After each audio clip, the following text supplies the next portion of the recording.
Ndabasuhuje mwese mu izina rya Yesu. Nitwa Evangeliste Uwizeye Innocent, ambarizwa mu itorero rya ADEPR mu karere ka Nyamagabe muri paruwasi ya Sumba. Nkora umurimo w'ubwiriza butumwa umudugudu wa Nyabivumu. Ndashimira Imana cyane duhaye umwanya, kandi tuboneyeho gushimira Inkomezi TV badutumiye kugira ngo dutambutse ubutumwa bwiza. Ndagira ngo rero tudatinze bene data dusome ijambo ry'Imana Imana yashyize ku mutima wanjye kugira ngo tuganire. Turasoma amagambo aboneka mu gitabo cy'umuhanuzi Hosea igice cya 10 umurongo wa 12. Hanyuma tuze kongera amagambo aboneka mu gitabo cya 2 cy'ibyo ku ngoma igice cya 20 umurongo wa 3. Reka rero dusome mu izina rya Yesu. Ijambo ry'Imana nkuko twabivuze riboneka mu gitabo cy'umuhanuzi Hosea igice ni cya 10. Turasoma umurongo wa 12. Aranditse ngo mwibibire mukurikiza gukiranuka, musarure mukurikiza imbabazi, murime imishike yanyu kuko ari igihe cyo gushaka Uwiteka, kugeza igihe azaza akabavubira gukiranuka. Imana ishimwe cyane kandi ihabwe icyubahiro. Reka nanone twongereho amagambo nkuko twabivuze aboneka mu gitabo cya 2 cy'ibyo ku ngoma, igitabo cya 2 cy'ibyo ku ngoma. Turaza gusoma igice cya 20 umurongo waho wa 3. Reka dusome mu izina rya Yesu. Yehoshafati aratinya, yihata gushaka Uwiteka, ategeka abayuda bose kwiriza ubusa. Amen. Bene data, n'aya magambo tugiye kuganiraho umwanya muto, hanyuma tukaza gukuramo icyifuzo tugasenga Imana. Aya magambo nayahaye umutwe ugira uti gushaka Uwiteka. Ushaka Uwiteka. Uyu Hosea n'umuhanuzi wahanuye mu gihe cy'abami abitwa ba Uziya, abitwa ba Yotamu, ndetse no mu gihe cya Hezekiya. Niwe wari umuhanuzi wagiye ahanurira ubwoko bw'Imana, ubwoko bwa Isirayeli. Imana yabaga imutumye ifite intego, kandi mu bantu Imana yagiye ikoresha ibimenyetso bikomeye cyane, ndetse byari binagoye no kubyakira no kubyemera. Ariko kuko bayoborwaga n'umwuka w'Imana, bagiye bemera guhanura mu gihe kigoye, ndetse bagakoreshwa ibitangaza bikomeye n'ibimenyetso byabaga bikomeye. Uyu Hosea niwe wategetswe kurongora maraya witwaga Gomeri. Byari ibintu bikomeye cyane, ariko Imana yabikoze ishaka kwerekana yuko yari ifitiye imbabazi nyinshi ubwoko bwa Isirayeli. Nubwo bwari bwaragomye, bwarakoze ibyo gukiranirwa, ariko Imana yakoresheje uburyo bwinshi bwo kubereka imbabazi zayo n'urukundo rwayo. Nibwo yategekaga uyu muhanuzi Hosea kurongora uyu maraya witwa Gomeri. Mbibutse yuko iyo umuntu yataye Uwiteka agahindukira izindi mana, agereranywa na maraya, akagereranywa n'umugore wataye umugabo we wa mbere. Niko Imana yashatse kubigereranya muri ubuhanuzi, ituma Hosea kujya guhanurira ubwoko bw'Imana. Uyu Hosea rero muribuka yuko mu gice cya 6 niwe wababwiye ngo muze tugarukire Uwiteka, niwe wadukomerekeje kandi niwe uzatwomora, niwe wadukubise, niwe uzadukiza. Yababwiraga kugarukira Uwiteka no gushaka Imana, no gushaka mu maso h'Uwiteka. Imana yacu ishimwe cyane kandi yahabwa icyubahiro. Yehoshafati rero nawe yihata gushaka Uwiteka, ndetse ategeka abayuda bose kwiriza ubusa no gusenga. Bene data, imbaraga dushyira mu gushaka ubuzima, mu gushaka ubutunzi, mu gushaka ifeza, rimwe na rimwe dutinda gutaha, kandi twagiye tuzindutse turimo kwiruka ku by'isi, kandi iby'isi bizashirana n'isi bikarangira. Yaba imbaraga dushyira mu gushaka imibereho n'ubuzima bw'isi, yaba arizo dushyira mu gushaka Uwiteka, ngira ngo twaje tugendana n'Imana tukabana nayo kuko tuba twayishatse. Kandi mbibutse yuko Imana yacu ari Imana ishakwa ikabonwa. niko Yesaya yavuze ngo mushaka Uwiteka bigushoboka ko abonwa mu mwambaza akiri bugufi, umunyabyaha nareka ibyo yibwira, ukiranirwa nawe areka ingeso ze mbi ashaka Uwiteka. Haleluya. Imana ishimwe cyane kandi ihabwa icyubahiro. Yaba imbaraga dushyira mu gushaka ubuzima. Nagiye mbona abo twagiye twigana n'abantu bakora ku manywa, ariko nimugoroba bakaza kwiga, ugasanga umuntu arananiwe kandi agataha ananiwe, akabyuka nanone ari buje gukora akazi kandi ku mugoroba akaza kwiga. Ni ibintu bikomeye cyane gushaka ubuzima, gushaka imibereho, kandi nabyo ni ngombwa. Ariko nge nashatse ko uyu munsi tureba ijambo rivuga ngo gushaka Imana, gushaka Uwiteka. Imana ishimwe cyane. Yaba imbaraga dushyira mu gushakisha ubuzima bw'isi ndetse n'imibereho yacu ya buri munsi, yaba ari byo dukora dushaka Imana, dushaka Uwiteka, byakarushaho kuba byiza. Yehoshafati rero yahuye n'intambara zikomeye, yahuye n'ibihe bigoye. Bibiliya iratubwiye ngo yihata gushaka Uwiteka. Hari ibintu rero byatumye yihata gushaka Uwiteka, ndagira ngo tuvuge bikeya bigera kuri bitatu byatumye Yehoshafati yihata gushaka Imana, yihata gushaka Uwiteka. Icya mbere cyatumye afata ingamba zo gushaka Uwiteka nuko yari afite intambara nyinshi, yari afite intambara zimugose, yari afite amahanga, yari afite abami bamuteye. Yatewe n'Abamoni, aterwa n'Abamowabu, aterwa n'Abamewunimu. Ayo mahanga yose aramutera. Yehoshafati kubera izo mpamvu yihata gushaka Uwiteka, kuko nta yindi nzira, nta bundi buryo yari afite. Mwene data wowe uri munkurikira, ntuzashaka Imana ari uko uhuye n'intambara nyinshi, ari uko uhuye n'ibitero bigutera, ahubwo uzashaka Imana mbere, hanyuma intambara niziza zizasanga ubana n'Uwiteka, zizasanga ubana n'Imana. Hari abantu benshi bajya bashaka Imana ari uko bahuye n'intambara nyinshi, bene ayo masengesho bahita amatakirangoyi. Ariko uzashaka Imana mbere, ibibazo nibiza bizasanga ubana n'Uwiteka. Haleluya. Imana ishimwe cyane kandi ihabwa icyubahiro. Ni byiza gushaka Imana, ariko ukayishaka mbere intambara, ibigeragezo n'ibibazo, kuko biravuga ngo ibyago n'amakuba ku mukiranutsi ni byinshi, ariko Uwiteka amukiza muri byose. Iyo ushatse Uwiteka mbere bikubera byiza, kuko ibibazo biza bisanga ubana n'Imana. Dawidi yavuze ngo iki? Dawidi yaravuze ngo nashize Uwiteka imbere, nicyo gituma ntazanyeganyezwa. Imana ishimwe cyane. Iyo washatse Uwiteka mbere rero bituma ibibazo ntacyo bigutwara. Umuyaga yuje ntabwo uguhuha ngo ugukure mu mwanya wawe. Ibibazo iyo bije ntacyo bigutwara, ntabwo biguhungabanya. Abantu benshi bagiye bareka Imana kubera yuko bageze mu bibazo, muri situation bananirwa kuyibamo. Ariko iyo ushatse Uwiteka mbere, ukamushaka mbere, Imana ibana nawe muri situation iyo ari yo yose. Yehoshafati rero we byamuteye gushaka Imana, kuko yarahuye n'intambara zikomeye cyane bimutera gushaka Uwiteka. Imana ishimwe cyane kandi yahabwa icyubahiro, kuko iyo inzira zose zifunze, iyo nta bundi buryo, mu by'ukuri ku Uwiteka gusa niho tubonera gutabarwa. Nunabona bikomeye utarashatse Uwiteka mbere, ntuzigirire nabi. Twagiye tubona abantu bagiye bigirira nabi, bamwe bakicira inzira, abandi bakajya mu bapfumu, abandi bakiba, abandi bakarya ruswa. Oya, niyo byanze haba hakiri inzira, haba hakiri uburyo bwo gushaka Uwiteka, kandi iyo ushatse Uwiteka, Uwiteka akugirira neza. Izina ry'Imana yacu rihabwa icyubahiro. Icya kabiri cyatumye Yehoshafati yihata gushaka Uwiteka, yari afite abanzi benshi, yari afite abanzi benshi, yari afite ibitero, yari afite abanzi benshi. Mwene data wo nkurikiye kuri televiziyo, ndagira ngo ngukangurire gushaka Uwiteka mbere. Ntuzashaka Imana ari uko abanzi bakubanye benshi, ahubwo abanzi bazaze bakubane benshi, basange ubana n'Imana. Niko byagendekeye Dawidi.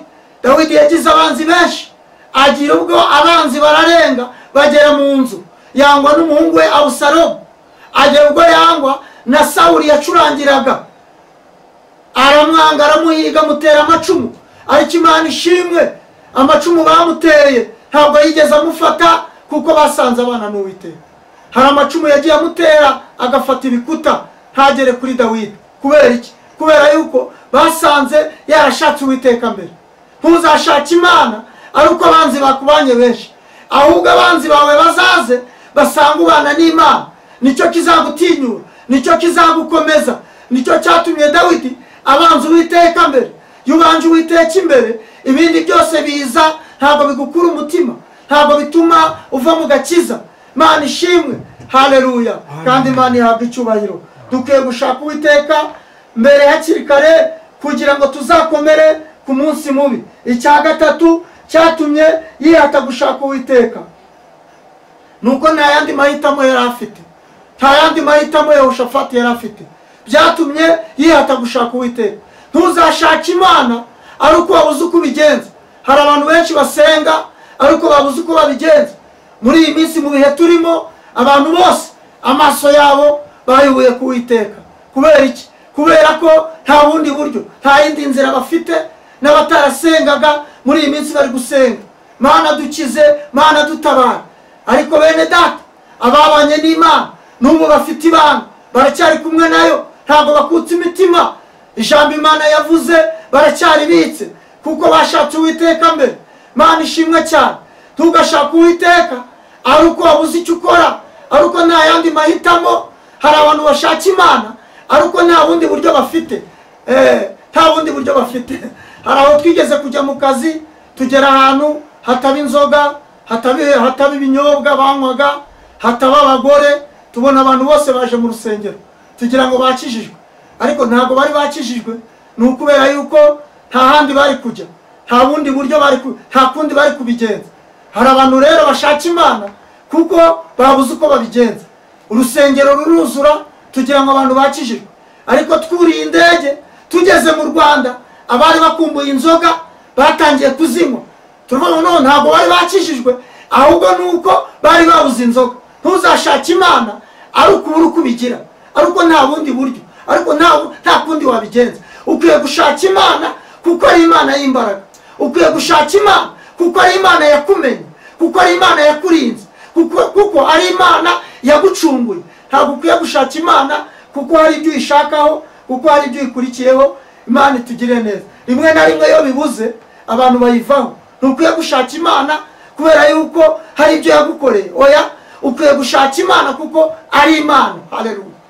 Imana ishimwe cyane kandi Imana ihabwa icyubahiro. Yehoshafati rero amaze kwihata gushaka Uwiteka, hari ibyo yakoze. Yakoze ibintu bigera kuri 4. Ngira ngo tuvugeho nitumara dusenge.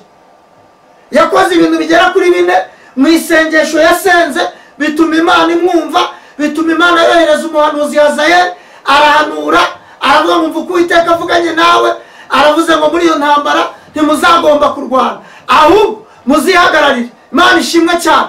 Ntabwo muzagomba kurwana.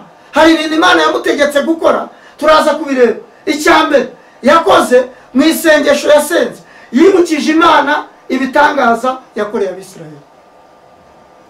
Imana ishimwe yagucyubahiro. Yibukije Imana ibitangaza Imana yakoreye Abisirayeli. Ayibutsa ku nyanja itukura, ibambutse inyanja itukura. Ayibutsa amanu, ayibutsa mu butayu babuze ibyo kurya, Imana ibitekera mu ijuru, ibimanura bihiye bararya. Imana ishimwe, igitugaburira tutazi aho bivuye. Imana ihabwa icyubahiro. Bitekerwa mu ijuru, bimanuka bihiye, Abisirayeli bararya. Yibutsa Imana ibitangaza yakoze. Yibutsa Imana inzoka z'ubusabwe zaririye Abisirayeli mu butayu. Imana itegeka Mose gucura inzoka akayimanika mu butayu mu muringa, hanyuma ngo abayirebyeho bose ngo bagakira. Iyo nzoka yashushanyaga Kristo. Yibutsa Imana ibitangaza yakoreye Abisirayeli mu butayu. Imana ishimwe. Ayibutsa amazi mu butayu yafukuye mu rutare ngo barangwa bakomeza urugendo bashira inyota. Imana ishimwe cyane, ihabwa icyubahiro. Kandi niko byagenze. Imana yagiye ibana nabo. Yibutsa Imana ibitangaza Imana yakoreye Abisirayeli mu rugendo rwabo. Amaze kuyibutsa, icya kabiri yakoze, yibutsa Imana amasezerano. Bene data, yibutsa Imana amasezerano ya Aburahamu na Isaka na Yakobo. Yibutsa Imana amasezerano. Ese wowe ntabyo wakwibutsa Imana? Imana ishimwe. Nta bitangaza Imana yakoze. Ntabyo Imana yakoze mu rugo rwawe. Ntabyo yakoze mu mashuri wize. Ntabyo yakoze mu buzima bwawe. nta ndwara ikomeye wakize, nta bintu Imana yakoze. Ibyo urimo guhura nabyo ugira ngo birakomeye kuruta ibyo wanyuzemo. Yibutsa Imana ibitangaza yakoreye Abisirayeli. Icya kabiri, yibutsa Imana amasezerano y'Abisirayeli. Imana yigeze gusezeranya Abisirayeli, irababwira ngo nibaramuka batatanye ngo bakajya mu mahanga, bagatatanira mu mahanga, ngo ariko igihe nikigera ngo bagaca bugufi, ngo Imana izigarura ibagarure mu gihugu cyabo cy'isezerano. Kwibutsa Imana amasezerano. Ntuzatakaze umwanya wawe uririra abantu ubwira abantu ibyawe, aho umwanya wawe uzawumare ubwira Imana, uyibutsa amasezerano, uyibutsa ibyo yakuvuzeho. Nibutse mutumye nibuka umugabo bita Kalebu, bari bageze mu gihugu cy'amasezerano, ariko bagira ubwoba ba Yosuwa ubwo batangaga imigabane, bangaga kumugabira umusozi bita Heburoni. Kalebu aribuka, yibutsa Yosuwa, aramwibutsa ngo nibutse ibyo Uwiteka yatuvuzeho turi Kadeshi Baruneya. Nari mfite imyaka 40, yibuka yuko agize 85, ngo yipimye asanga imbaraga yari afite icyo gihe asanga niza gifite. Aravuga ngo Uwiteka wabanye natwe, haleluya, Uwiteka wabanye natwe akagendana natwe muri uru rugendo rwose. Uwiteka wavuganye natwe turi Kadeshi Baruneya, azaduha iki gihugu, azaduha Heburoni. Yavuganye natwe, kandi uko yavuganye natwe n'uyu munsi wa none turumva tugikomeye, turumva tukiri mu mwuka. Aravuga ngo niba Uwiteka twishimira, abo banaki tuzabarya nkuko umuntu arya imitsima. Imana ishimwe cyane, kandi Imana ihabwa icyubahiro. Bene data, nujya ubona unaniwe, nujya ubona ucogoye, jya wibutsa Uwiteka ibyo yakuvuzeho, mwibutsa amasezerano yawe, mwibutsa imirimo n'ibitangaza. Haleluya. Nibyo bintu Yehoshafati yakoze, yayibukije ibitangaza yakoreye Abisirayeli, arangije ayibutsa amasezerano. Icya gatatu, kugira ngo twihute dusenge, yabwiye Imana ko nta mbaraga bafite zarwanya Abamoni n'Abamowabu n'Abamewunimu. Bishatse kuvuga iki? Yiyambuye intambara, yiyambura urugamba, arwikoreza Uwiteka. Rimwe na rimwe mu bintu byakunaniye nuko intambara zikiri izawe. Iyo intambara zikiri izawe, iyo ibibazo bikiri byawe, ntabwo Imana ibona aho inyura gutabara. Hari ibintu iyo ibintu byawe bikiri ibyabo, abo mwiganye, hari abantu muziranye, hari abakomeye, hari abo mwabanye, mfite imiryango ikomeye, ukaba hari abantu kibyitirira, ukaba hari, ntabwo Imana igikora ibintu bizitirirwa abantu. Sifa kwa Mungu. Ntabwo Imana igikora ibintu ngo bizitirirwe Inkomezi TV, ngo bizitirirwe, oya, Imana ikora ibintu bizayitirirwa. Nicyo gituma rimwe na rimwe Imana ikidutabara nyuma kugira ngo ubanze ugerageze, hanyuma nibinanirana urugamba n'intambara ufite uziho Uwiteka. Nicyo yakoze rero, urugamba yari afite yararwiyambuye aruhereza Uwiteka. Imana ishimwe cyane. Aravuga ngo nta maboko mfite, nta mbaraga mfite zarwanya Abamoni n'Abamowabu n'Abamewunimu. Mureke muri ibi bihe ibyo tudashoboye, ibyananiye Amerika, ibyananiye Uburayi, mureke tubyikoreze Uwiteka. Afite imbaraga, afite ubushobozi, azaturwanirira kandi azatuneshereza. Imana ishimwe cyane, Imana ihabwa icyubahiro. Imana ikunda gukora ibyo abantu bananiwe, Imana ikunda gukora ibyo tudashoboye, Imana ikunda gukora ibyo abantu bananiwe. Nicyo gituma uru rugamba maze kurwiyambura hari icyo Uwiteka yakoze. Imana ishimwe cyane, Imana ihabwa icyubahiro. Icya kane rero yakoze, yarizeye arangije asenga Imana. Ikigaragaza ko uyu mugabo yagize kwizera nuko umuhanuzi amaze guhanura aravuga ngo muri iyo ntambara ntimuzagomba kurwana, ngo ahubwo ngo Uwiteka niwe uzarwana urwo rugamba. Iyo ntambara ntabwo izaba ari iyanyu. Muri urwo rugamba ntimuzagomba kurwana. Nibutse intambara Uwiteka yagiye arwana. Bene data, mbibutse ko urugamba rw'umwuka ntabwo rurwanwa n'amaboko y'umubiri.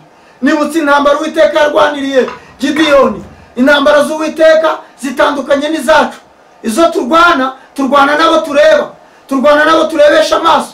Mu ntambara zo mu isi, intambara barwana nabo bareba, ariko intambara z'Uwiteka zitandukanye n'iz'abantu. Imana ishimwe.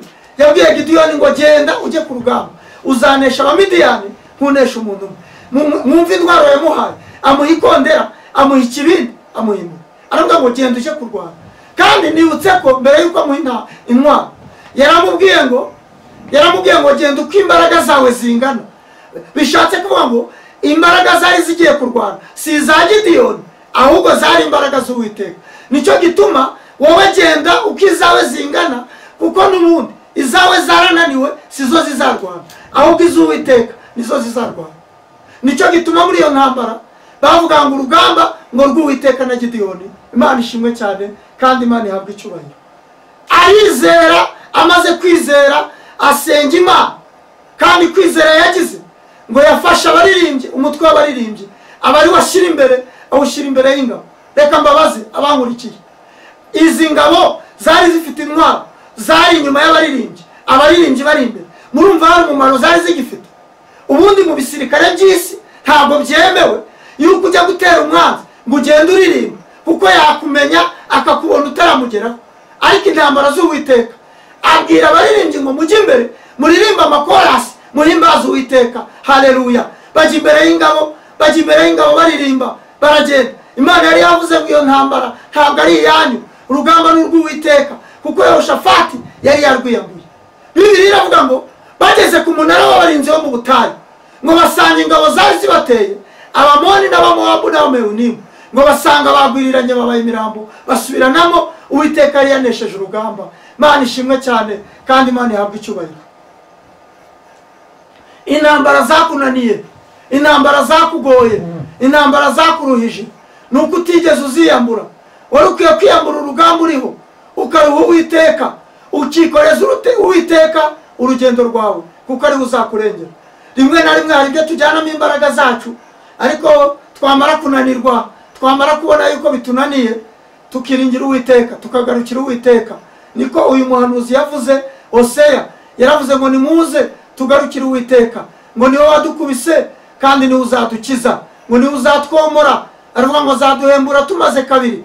Ndibwira ko mu ntambara umazemo igihe, mu bibazo umazemo igihe, nawe ushobora kuba umaze kabiri, ariko ngo ku munsi wa gatatu azaduhagurutsa kandi tuzabaho turi imbere y'Uwiteka.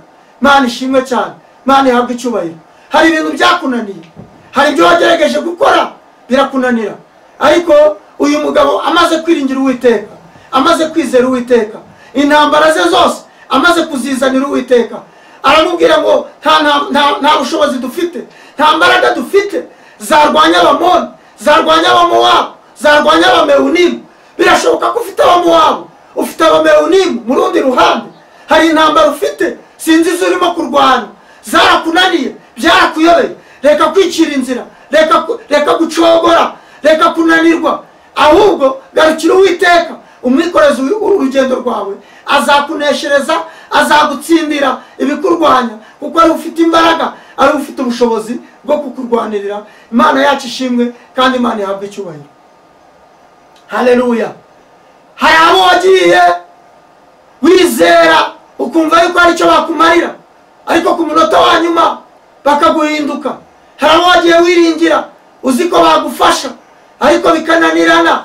Hari abo wagiye uhanga amaso ugategereza yuko hari icyo bakumarira, umaze igihe ushaka akazi. Hari abakwijeje ibitangaza, ariko n'uyu munsi wa none byarananiranye. Reka kwicira inzira. Igihe kimwe Imana yigeze kutubwira turiho dusenga, iratubwira ngo umuntu uzicira inzira azirwariza muri yo. Mwene data, inzira wiciriye ujya wirwariza muri yo. Kubera iki? Kubera ko intambara uhura nazo, ibibazo uhura nabyo mu nzira wiciriye, inkono ukubitwa, ntubona uko usenga, ntubona uko utabaza Uwiteka. Ariko iyo Uwiteka ari we wavuze, mbere y'uko utangira, mbere y'uko ujya mu bintu, Imana irakurwanira. Niyo uhuye n'ibibazo, niyo uhuye n'intambara, mu bintu wagiye, Imana yarabivuzeho, ubona uko usenga, ubwira Imana ngo ni wowe, si wowe wavuze. Aka kazi si wowe wakampaye, ese ibi bintu si wowe wavuze, uyu murimo si wowe wampamagaye. Ubona uko usenga, ariko iyo uri mu bintu wijyanyemo ntabwo ubona uko usenga. Ndagira ngo twiringire Imana, twizere Imana, tuyihange amaso. Ijambo ry'Imana niko ryatubwiye tugarukire Uwiteka kandi twiringire Imana, dushaka n'Uwiteka umwete. Ndibwira ko imbaraga dukoresha dushakisha ubuzima, ubutunzi, dushakisha imibereho, umunyabwenge bita Salomo yaravuze ngo aho gushaka ifeza ngo mutore ibyo nigisha. Si uko yari ahingiye ubwenge, ahubwo ni uko isi izashirana no kwifuza kwayo. Ariko bene data, iyo ushatse Uwiteka, haleluya, nyuma y'ubuzima hari ubundi gushaka Imana, ukayishakana umwete. Korale Elayo yo kuri ADPS yaririmbye ngo nimushaka Uwiteka bigishoboka ko abonwa kandi mu mwambaza akiri bugufi. Iyo ushatse Uwiteka ukamwambaza akiri bugufi kandi ugashaka Imana, ni Imana iboneka kandi iyo uyishatse irakugarukira ikagutabara ikakugirira neza. Imana ishimwe cyane kandi Imana ihabwa icyubahiro. Dukwiye kugarukira Uwiteka muri ibi bihe, tukiringira Uwiteka akaba ari we duhanga amaso. Ibyanze bizemera, ibyapfuye izabizura kuko twayishakanye umwete, kandi nibyo tubona bidashoboka izabikora, irabishoboye. Nibyo tubona byananiye abahanga muri iki gihe, abanyabwenge n'abize n'abakomeye, ibyo bananiwe twebwe abitorero nidushaka n'Uwiteka umwete azadutabara, azadukiza, azaturengera. Nta yindi nzira, nta bundi buryo. Uburyo busigaye ni ugushaka Uwiteka. Mbifurije mwese gushakana Imana umwete kandi mugashaka Uwiteka, mukiringira Uwiteka, mukamwikoreza urugendo rwanyu. Imana ihabwa icyubahiro. Mwakire neza ijambo ry'Imana. Ndagira ngo dusenge Imana kubw'aya magambo. Ugize icyifuzo, birashoboka yuko hari ibyo wakoze bikananirana kubera yuko wabishoyemo imbaraga zawe, ariko ijambo riratubwiye ngo nidushaka Uwiteka, Uwiteka azatugirira neza. Ndagira ngo dusenge aho uri, wowe wumvise aya magambo, wiringire Uwiteka, uhanga amaso Uwiteka, Uwiteka azakugirira neza. Imana yacu ishimwe kandi ihabwa icyubahiro. Reka dusenge Imana. Turagushimiye cyane Imana yacu, tugushimiye ko uri Imana abantu bashaka kandi bakayibona. Tugushimiye gukora iruta ibyo abantu bakora. Tugushimiye ko inzira zose zananiranye, uburyo bwose bwananiranye, amayira yose afunze. Iyo umuntu agushakanye umwete akakwikoreza urugendo rwe, uramutabara. Dusengera abumvise aya magambo, abakiriye amagambo, abari bacogoye muri ibi bihe bitoroshye, abari bananiwe, abibwira ko Imana yabaretse, abibwira ko Imana itariho. Turabasengeye kugira ngo ubatere umwete, ubahe kugushakana umwete kandi ubagirire neza mu minsi yabo basigaje, kugira ngo bahindukire Uwiteka. Kandi abatarakumenya n'abatarakumva, Mwami Imana yacu ubahe kukumva. Hindura imitima ya benshi kubw'aya magambo turimo kubwiriza kuri televiziyo, kugira ngo umuntu wese uzakurikirira ijambo, Mwami Imana yacu azarushaho kugushakana umwete. Turagushimiye cyane, umugisha iyi televiziyo ndetse n'abakozi bayikoraho. Ugire neza bene data kandi ubahe umugisha ku gitekerezo cyiza bagize cyo kwamamaza ubutumwa bwiza mu Banyarwanda. Turagushimiye yuko ubyumvise. Reka icyubahiro n'ubutware byawe tubisabye mu izina rya Yesu, amen. Murakoze cyane, turabashimiye Inkomezi TV kandi tubashimiye ubutumire mwaduhaye. Imana ibahe umugisha mu izina rya Yesu, amen.